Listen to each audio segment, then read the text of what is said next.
আগামী 6 জানুয়ারি থেকে 11 জানুয়ারি পর্যন্ত দেশব্যাপী আমরা কর্মসূচি ঘোষণা করছি।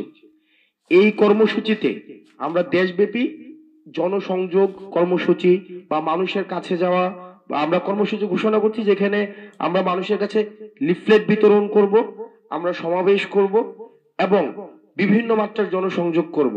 কারণ এই প্রোক্লেমেশন অফ রেভলিউশনের আশা আকাঙ্ক্ষা, মানুষের যে আশা আকাঙ্ক্ষা রয়েছে, সেটি কি বিষয়ে তারা কি দেখতে চায় এই প্রোক্লেমেশনে, সেটির প্রতিফলনের জন্য আমরা মানুষের কাছে আমরা আমাদের জায়গা থেকে ছুটে যেতে চাই।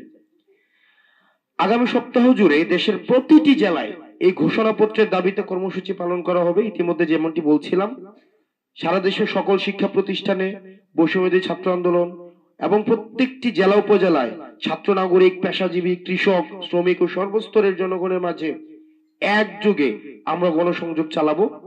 সারা দেশের প্রতিটি জেলায় বৈষম্যবিরোধী ছাত্র আন্দোলন ও জাতীয় নাগরিক কমিটি যৌথভাবে এই কর্মসূচি পালন করবে।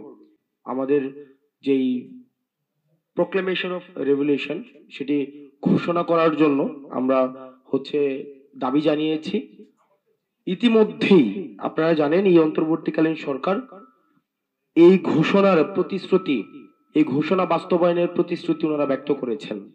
তো সেই জায়গা থেকে বৈষম্যবিরোধী ছাত্র আন্দোলন ও জাতীয় নাগরিক কমিটি বিশ্বাস করে যে এই প্রোক্লেমেশন অফ রেভলিউশন এটা বাস্তবায়ন, এটার ঘোষণা আমাদের জাতীয় এবং ঐতিহাসিক জীবনে একটি গুরুত্বপূর্ণ মুহূর্ত। এবং এই অভ্যুত্থানে যেমন বাংলাদেশের প্রত্যেকটি অংশীজনে, বাংলাদেশের প্রত্যেক শ্রেণীর মানুষের অংশগ্রহণ ছিল, প্রান্তিক জনপদ থেকে শহর পর্যন্ত সবার অংশগ্রহণ ছিল, ঠিক একইভাবে আমরা প্রত্যাশা করি এই ঘোষণাপত্রে জনমানুষের, প্রত্যেক শ্রেণীর জনমানুষের আশা আকাঙ্ক্ষার প্রতিফলন ঘটবে।